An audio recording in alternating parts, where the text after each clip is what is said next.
Hello everyone, this is Divakar Patil. Okay, in last lecture, we have learned that are the different sources of microbial contamination or microbial spoilage. Okay, in this lecture, we're gonna study the assessment of contamination and spoilage in pharmaceutical product. Okay, that how the microbial contamination occurred or how we can assess the microbial contamination we are going to learn in this point. Okay, so generally we gonna study the detection, how the detection can be done for checking that is the microorganism is present in the formulation or not. Okay, in that first one is chemical and physical changes in product. Okay. Various type of physical and chemical changes in pharmaceutical product are used to assess the spoilage contamination in product. Okay, तो product में क्या होता है कि जो pharmaceutical product है उसमें different type के फिजिकल चेंजेस और केमिकल चेंजेस चेक किए जाते हैं। ओके, जैसे कलर हो गया, उसका स्टेबिलिटी हो गया, विस्कोसिटी हो गया, पीएच हो गया। ओके, डिस्कलरेशन हो गया, ये सब चीज़ें क्या होती है, ये यूज़ होती है। क्यों? क्योंकि चेक करने के लिए कि वो जो फार्मास्यूटिकल प्रोडक्ट है वो स्टेबल है या फिर उसपे माइक्रोबियल अटैक हुआ है। इफ टैबलेट का कलर रेड होगा तो वो अगर ब्लू हो गई या फिर डिस्कलर्ड हो गई, ओके, कलरलेस हो गई ड्यू टू माइक्रोबियल अटैक, तो ये सब चीज़ें क्या करेगी, ये सब चीज़ें उस पे माइक्रोबियल अटैक हुआ है या नहीं, ये बताने में या फिर डिटेक्ट करने में हम लोगों की हेल्प करेगी। ओके, सेम वही पॉइंट है next. However changes in viscosity, pH, stability of emulsion, suspension and loss in surface activity of formulation are certain example of physical and chemical changes. अब मैंने जो बोला, पीएच कैसे, पीएच अगर change हो गई स्टेबिलिटी डिक्रीज हो जाएगी। अगर पॉलीमर रहा, पॉलीमर पे कोई विस्कोसिटी इम्पार्टिंग एजेंट रहा, पॉलीमर रहा कोई, ओके, उसका अगर डिपॉलीमराइजेशन हो गया तो क्या होगा, विस्कोसिटी कम हो जाएगी। ओके, सो सरफेस एक्टिविटी कम होना, ये सब चीज़ें क्या होगी, ये एग्जाम्पल हो गए ये सब चीज़ें, यानी इस तरीके से वो जो माइक्रोब्स है वो अटैक करके उस जो फॉर्मुलेशन है उसकी फिजिकल और केमिकल प्रॉपर्टी चेंज कर सकते हैं उस स्पेसिफिक प्रोडक्ट की। Next one, measurement of oxygen consumption of product can indicate the degree of oxidative attack and microbial growth। जो ऑक्सीजन कंजम्पशन होगा उस स्पेसिफिक फॉर्मुलेशन में, ओके, वो क्या बताएगा कि अगर वहाँ पे ऑक्सीडेटिव माइक्रोब या फिर एरोबिक माइक्रोबैक्टीरिया का अटैक हुआ तो वो क्या शो करेगा कि वहाँ पे माइक्रोबियल ग्रोथ बढ़ी है। अगर ऑक्सीजन कंजम्पशन जो है स्पेसिफिक फॉर्मुलेशन में या फिर प्रोडक्ट में वो बढ़ा तो। Okay, next point is sterility test. These are also used to check or detect the presence of microorganisms. Okay, इसमें first point is after sterilization it is necessary to check the sterility of product. Okay, sterilisation, अगर कोई area हम use कर रहे हैं तो उसका sterilisation करने के बाद हम ये ज़रूर चेक करेंगे कि वो स्पेसिफिक सिस्टम प्रोडक्ट जो है या फिर वो जो स्पेसिफिक एरिया है जब फॉर्मुलेशन होने वाला है वो स्टराइल है या नहीं। अभी इस चीज़ के लिए हम इंडिकेटर्स यूज़ करते हैं, different different chemical, physical, biological indicator, different different indicators हम यूज़ करते हैं। इनकी हेल्प से हम फिर वो जो स्टरिलिटी है उस स्पेसिफिक एरिया की, फॉर्मुलेशन एरिया की, वो चेक करते हैं। ओके, या फिर प्रोडक्ट की चेक करते हैं स्टरिलिटी।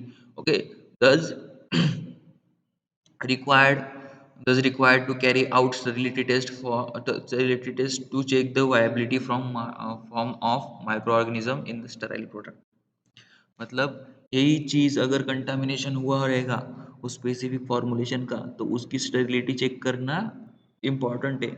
ओके, क्योंकि अगर उसमें माइक्रो ऑर्गेनिज्म प्रेजेंट रहा और ऐसा फॉर्मुलेशन मार्केट में चला गया, किसी ने कंज्यूम किया, तो उसका बैड इम्पैक्ट भी पड़ सकता है पर्सन की हेल्थ पे। ओके, पर्सन की हेल्थ पे या फिर जो चीज़ हम बोलते हैं कि उसकी तबीयत और बिगड़ सकती है। Okay, so next is this test is required to carry out the strict aseptic condition. मतलब ये जो टेस्ट है ये क्यों यूज होती है, जो असेप्टिक कंडीशंस है वो चेक करने के लिए यूज होती है। ओके, असेप्टिक कंडीशंस चेक करने के लिए यूज होती है कि जो फॉर्मुलेशन बना है वो सच में असेप्टिक है कंडीशन में, उसमें माइक्रोब्स तो नहीं है, ये सब चेक करने के लिए असेप्टिक असेप्टिक कंडीशन चेक करने के लिए ही वो ये टेस्ट जो स्टेरिलिटी टेस्ट है ये की जाती है।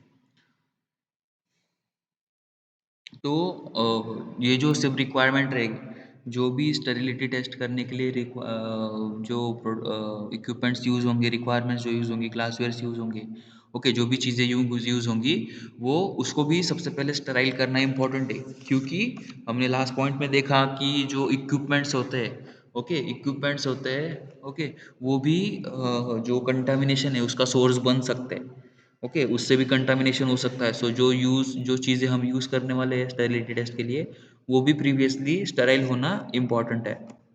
देन नेक्स्ट इज,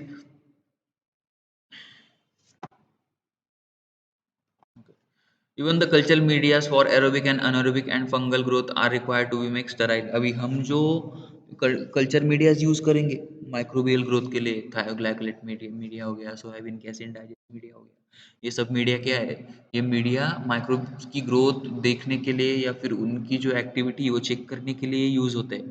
तो ये क्यों करेंगे हम कि स्पेसिफिक सिस्टम में स्टेरिलिटी है, प्रेजेंस स्टेरिलिटी है या नहीं, वो चेक करने के लिए देखेंगे। अगर ये मीडिया ऑलरेडी अगर इम्प्योर रहे या फिर ऑलरेडी इन्फेक्टेड रहे बैक्टीरिया माइक्रोब्स की वजह से, या फिर स्टेराइल ना रहे, तो प्रॉपरली ये जो टेस्ट है स्टेरिलिटी टेस्ट वो कैरी आउट नहीं होगी। तो ये जो मीडिया हम यूज़ करेंगे एरोबिक अनएरोबिक बैक्टीरियाज के लिए, ये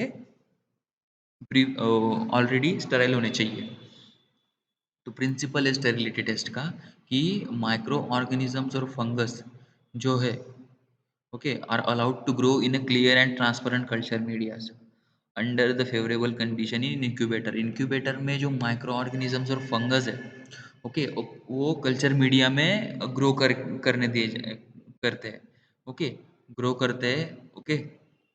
तो ये जो कल्चर मीडिया होता है इसका नेचर कैसा होता है? क्लियर एंड ट्रांसपेरेंट होता है, ओके, उसमें कोई टर्बिडिटी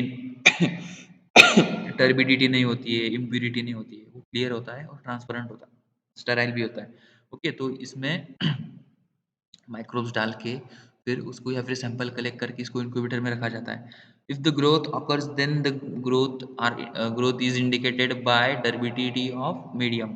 अगर इस क्लियर एंड ट्रांसपेरेंट मीडियम में माइक्रो ऑर्गेनिज्म बढ़े, अगर माइक्रो ऑर्गेनिजम्स की ग्रोथ हुई, तो we can say that the turbidity of nature. ये टर्बिडिटी क्यों आएगी? क्योंकि there is a presence of micro organisms, okay. तो this turbidity can be can indicated that can indicate that there are some microbes present in the system or in the sample, okay. Steps कौन सी है जो sterility test में use होती है? इसमें पहला है,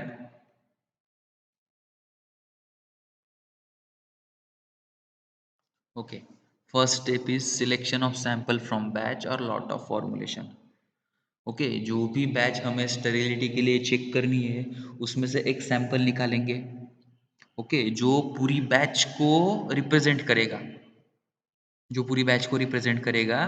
और उसका सिलेक्शन जो है आईपी 1985 की जो गाइडलाइंस है उसके हिसाब से होना चाहिए। यानी ऐसा ही कोई सैंपल ले लिया और उसको स्टेरिलिटी चेक कर लिया उसका, ऐसे नहीं होगा, क्योंकि जो सैंपल है स्पेसिफिक एक सैंपल जो हम एक लेने वाले हैं वो पूरी बैच को रिप्रेजेंट करने वाला है, तो उसकी स्टेरिलिटी मतलब पूरी बैच की स्टेरिलिटी, ओके। और वो इम्प्योर, वो स्टेराइल नहीं रहेगा तो पूरी बैच स्टेराइल नहीं रहेगी। तो इस चीज़ से बहुत इफेक्ट पड़ने वाला है, इसलिए वो जो सैंपल है प्रॉपरली कलेक्ट करना पड़ेगा, प्रॉपरली लेना पड़ेगा। Selection of quantity of sample from selection of quantity of sample from container.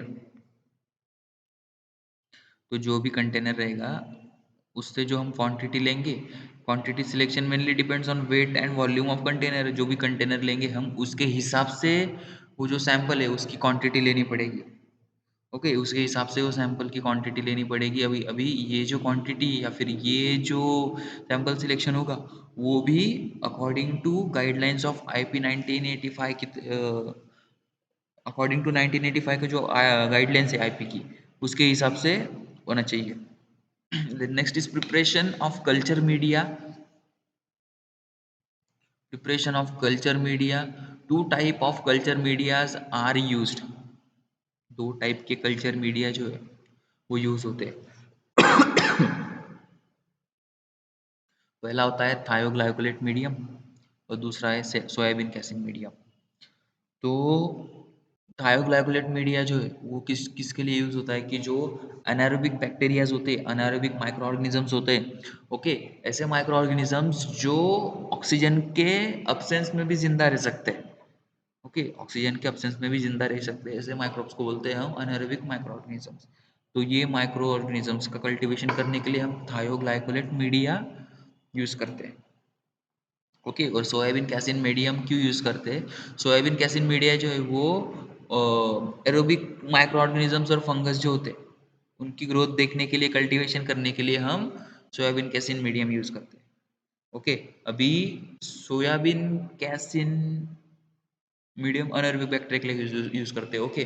तो ये सब क्या है, ये तीनों क्या है, ओके, ये सब प्रोसेस है, ये स्टेप्स है। स्टेरिलिटी के लिए जो हम सैंपल यूज करेंगे या फिर जो भी फॉर्मुलेशन, जो भी मेथड फॉर्म करेंगे या फिर मेथड की स्टेप्स तैयार, मेथड जो तैयार करेंगे या फिर जो भी मीडिया हम तैयार करेंगे वो तैयार करने की स्टेप्स है, ओके। पहला है सैंपल कैसे सिलेक्ट करना है, सैंपल कितना सिलेक्ट करना है, ओके। तीसरा होगा कि किस तरीके से कल्चर मीडिया बनने वाला है या फिर कौन सा मीडिया किस बैक्टीरिया माइक्रो ऑर्गेनिज्म के लिए है। और फोर्थ है कि मेथड्स ऑफ टेस्टिंग। अभी दो मेथड्स यूज होती है, पहली मेम्ब्रेन फिल्ट्रेशन मेथड होती है और दूसरी डायरेक्ट इनोकुलेशन मेथड होती है। सबसे पहला मेम्ब्रेन फिल्ट्रेशन मेथड, ओके। तो मेम्ब्रेन फिल्ट्रेशन मेथड में क्या करते हैं, जो सैंपल है उसको पास करते हैं फिल्टर पेपर से, ओके, जिसकी पोरोसिटी 0.45 माइक्रोन तक होती है, 0.425 माइक्रोन तक होती है। तो ये फिल्ट्रेशन होने का बाद में मेम्ब्रेन फिल्टर जो है वो मेटालिक फ्रेम से डिवाइड कर दिया जाता है और टू डिवाइड डिवाइड कर दिया जाता है। अभी मेटालिक फ्रेम मतलब तुमको भी दिखाता हूँ मैं मेटालिक फ्रेम कैसी होती है। ये देखो,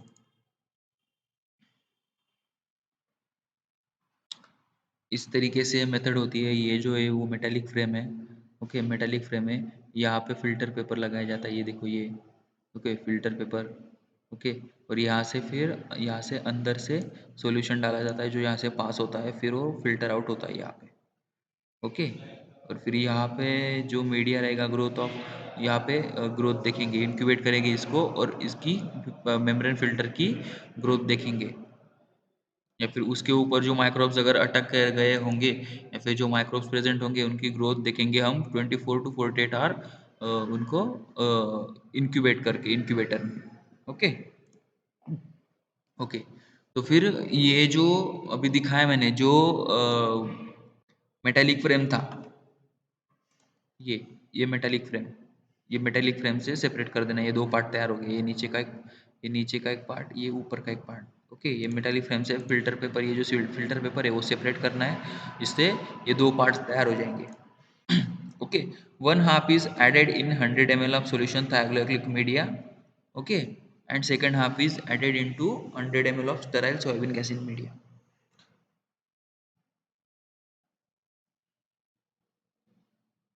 देन नेक्स्ट इज जो थायोग्लाइकोलिक मीडिया होगा, ओके, एक हाफ पार्ट जो है पेपर का वो थायोग्लाइकोलिक मीडिया में डाल दिया और दूसरा सोयाबीन कैसिन में डाल दिया। थायोग्लाइकोलेट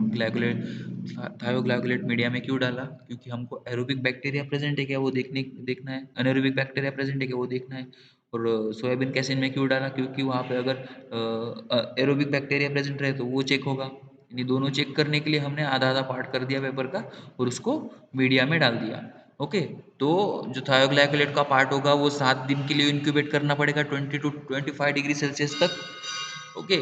और जो सोयाबीन कैसिन का पार्ट होगा उसको 7 दिन तक 30 to 35 डिग्री तक इंक्यूबेट करना पड़ेगा इंक्यूबेशन इंक्यूबेटर में, ओके। आफ्टर 7 डेज अगर उस मीडिया में टर्बिडिटी मिली तो वो जो फॉर्मुलेशन है वो स्टेराइल नहीं रहेगा, ओके। टर्बिडिटी नहीं मिली तो फॉर्मुलेशन स्टेराइल रहेगा, ओके। और अगर टर्बिडिटी मिली तो उसका मतलब ये होगा कि वहाँ पे कोई ना कोई बैक्टीरिया प्रेजेंट है, ओके, कोई ना कोई बैक्टीरिया प्रेजेंट है। फिर ये टेस्ट फिर से एक बार करेंगे हम आफ्टर द फर्स्ट फेल्योर आने के बाद ये टेस्ट फिर से एक बार की जाएगी सेम कंडीशन में। और अगर फिर वो स्टेरिलिटी टेस्ट फेल होती है स्टेरिलिटी टेस्ट फेल होती है, इसका मतलब ये है कि वो जो बैच है वो स्टेरिलिटी दिखाने में फेल हो गई, असमर्थ हो गई, okay. Then next is direct inoculation method.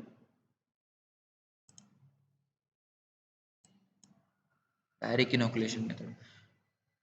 Direct inoculation method में in this method firstly prepare two sets of culture media के दो सेट्स तैयार किए जाते हैं. ओके, कल्चर मीडिया के दो सेट्स तैयार किए जाते हैं. First set is of thioglycollate and second is of soybean casein digest media. Direct inoculation में क्या करते हैं कि सोयाबीन कैसिन का एक पार्ट डाल एक पार्ट सोयाबीन कैसिन मीडिया का तैयार करते हैं, एक पार्ट थायोग्लाइकोलेट का तैयार करते हैं. Fluid thioglycollate media use for cultivation of anaerobic microorganism. ये तो पता है हम लोगों को कि थायोग्लाइकोलेट क्यों यूज करते हैं. थायोग्लाइकोलेट मीडिया अनएरोबिक जो माइक्रो ऑर्गेनिज्म रहेंगे उनकी ग्रोथ देखने के लिए, और सोयाबीन कैसिन की यूज करते हैं कि जो एरोबिक रहेंगे माइक्रो ऑर्गेनिजम्स उनकी ग्रोथ देखने के लिए, एरोबिक और fungus. Okay, then incorporate proper amount of sterile sample material which we want to evaluate for sterility test in both the medias. अभी क्या करेंगे, जिस तरह के तरीके से हमने thioglycollate media, sorry, membrane filter method में थायोग्लाइकोलेट मीडिया में, और इसमें क्या बोलते हैं सोयाबीन कैसिन में जो दो पार्ट करके डाले थे, वैसे ही इसमें डायरेक्टली हम सैंपल डाल देंगे. सैंपल पहले हमने मेम्ब्रेन फिल्टर से पास किया था. पास करने के बाद फिर जो रेसिड्यू आया था या फिर जो पेपर था उसको हाफ ऑफ करके, या फिर सैंपल को हाफ ऑफ करके फिर उसको थायोग्लाइक दोनों मीडिया में डाला था. इसमें क्या करेंगे, डायरेक्टली जो स्टेराइल सैंपल रहेगा उसको थायोग्लाइकोलेट में डाल देंगे और सोयाबीन कैसिन में डाल देंगे उसकी एक्टिविटी देखने के लिए. ओके, तो इनका भी इंक्यूबेशन पीरियड सेम रहेगा. दोनों फ्लास्क में, दोनों मीडिया के फ्लास्क में सैंपल डाल दिया.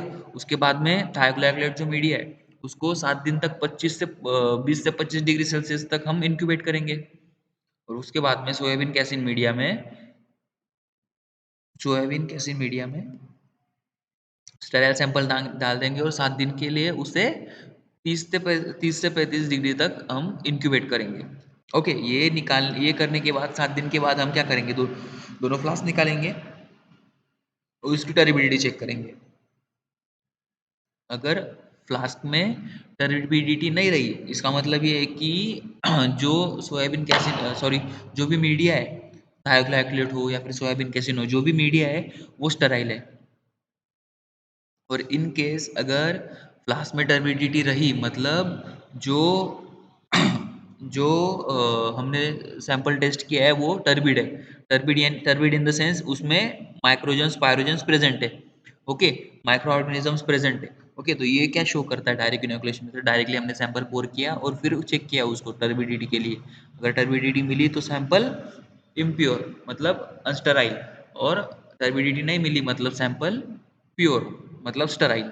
ओके, तो ये क्या शो करता है कि ये क्लेम करने में मदद करता है कि कौन सा सैंपल पायरोजन फ्री है, कौन सा नहीं है.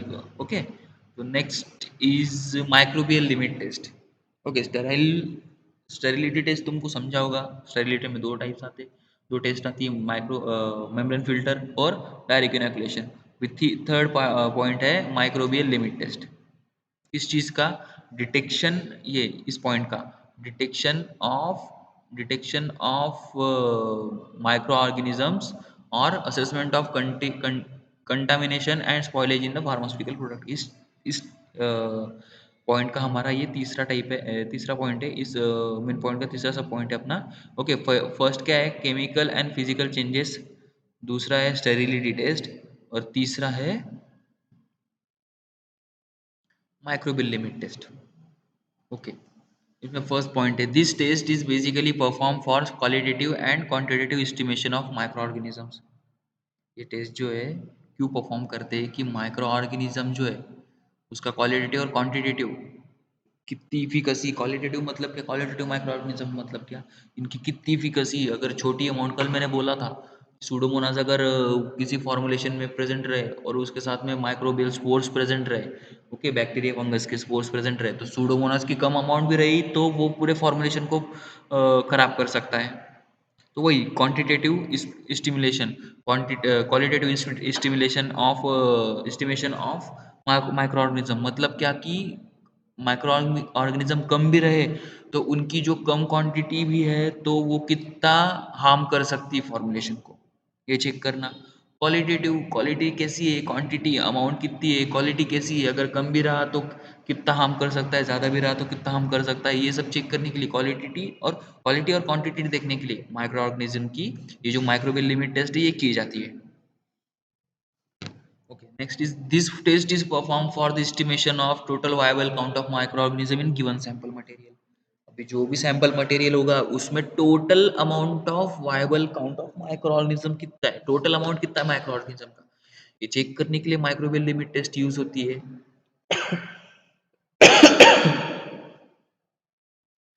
This test is required to carry out in strict aseptic conditions so that no outside contamination is allowed to enter while performing the test. मतलब ये जो टेस्ट है ऐसे एरिया में की जाएगी, असेप्टिक एरिया में की जाएगी जहाँ पे बिल्कुल माइक्रो ऑर्गेनिज्म ना हो। अगर क्योंकि वहाँ से अगर माइक्रो ऑर्गेनिज्म उस स्पेसिफिक सैंपल में आ गए तो फिर टेस्ट तो ऑलरेडी फेल हो जाएगी।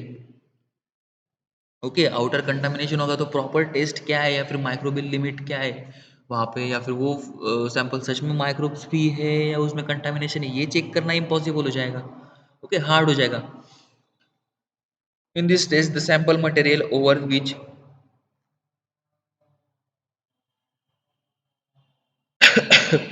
in this test sample material over which we are performing the limit test, okay, if the test sample is having microbial activity, मतलब ये जो जो टेस्ट है किसी भी सैंपल की limit test microbial limit test करने के लिए यूज होता है। मटेरियल की limit test, microbial limit test देख माइक्रोब्स कितना है उसमें प्रेजेंट वो देखने के लिए यूज होता है। और इसमें अगर एंटी मलेरियल या फिर एंटी माइक्रोबियल एक्टिविटी वाले जो कंपोनेंट्स है या फिर जो भी सैंपल है ये अगर यूज होंगे तो क्या करना चाहिए, इसका जो एंटी माइक्रोबियल एक्टिविटी है वो हमें लोअर डाउन करना पड़ेगा, न्यूट्रलाइज करना पड़ेगा। अगर उस सैंपल में एंटी माइक्रोबियल एक्टिविटी रही और ऐसा सैंपल अनन्यूट्रलाइज सैंपल हमने मीडिया में डाल दिया इंक्यूबेट करने के लिए, तो क्या होगा, वो सैंपल ही खुद उस माइक्रो ऑर्गेनिज्म जो भी माइक्रो ऑर्गेनिज्म प्रेजेंट रहेंगे उनको किल कर देगा। तो इससे हमें पता नहीं चलेगा कि उसमें माइक्रोब्स और आए थे या नहीं या फिर माइक्रोब्स प्रेजेंट है या नहीं। तो इसके लिए हमको ये जो एंटी माइक्रोबियल एक्टिविटी वो कम करके ही या फिर न्यूट्रलाइज करके ही वो सैंपल असेस करना पड़ेगा, ऐसा सैंपल जिसकी एंटी माइक्रोबियल एक्टिविटी हो।